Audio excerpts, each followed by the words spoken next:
প্রেমের প্রপোজাল জীবনও না, কিভাবে পাবো? আমার কোনো মোবাইল নেই, কিছু নেই। আমার আম্মু আমাকে স্কুলে নিয়ে যায়, নিয়ে আসে, এরকম কারো সাহস নেই আমাকে প্রেমের প্রপোজাল দিবে।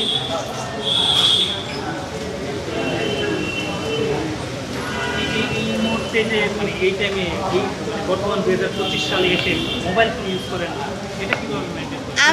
আমি ক্লাস 9-এ পড়ি, আর এতটুক ক্লাসেই যদি আমি মোবাইল নিয়ে প্রেম প্রীতি শুরু করি, আমার বাকি জীবন তো পড়ে আছে। আর আর্টিস্টদের প্রেম করতে হয় না, এটা হচ্ছে মেন কথা। আচ্ছা, ক্লাস 9-এর পরে আমরা দেখেছি যে ক্লাস 9-এ বা এসএসসি যারা দেওয়া ভেগে পড়া যাচ্ছে, তাদের ফ্যামিলি বলতেছে, তারপরে নিয়ে আসছে, তাদের ব্যাপারে কী বলবো তাহলে? তাদের ব্যাপারে আসলে কি বলবো, তাদের ফ্যামিলি পারে নাই তাদেরকে কন্ট্রোল রাখতে, হয়তো বা তাদের খোঁজ খবর রাখে নাই। বাট আমার ফ্যামিলি সবসময় আমার খোঁজ খবর রাখে, আমাকে সবসময় সাপোর্ট করে। আর আমার পরিবারের সাপোর্ট আমার সাথে আছে। আর আমি যে প্রেম করব, ভালোবাসা করব, এরকম কোনো চিন্তাধারা আমার মাথায়ও আসে না। মোবাইল চালাবো, এরকম কোনো চিন্তাধারা আমার মাথায় আসে না।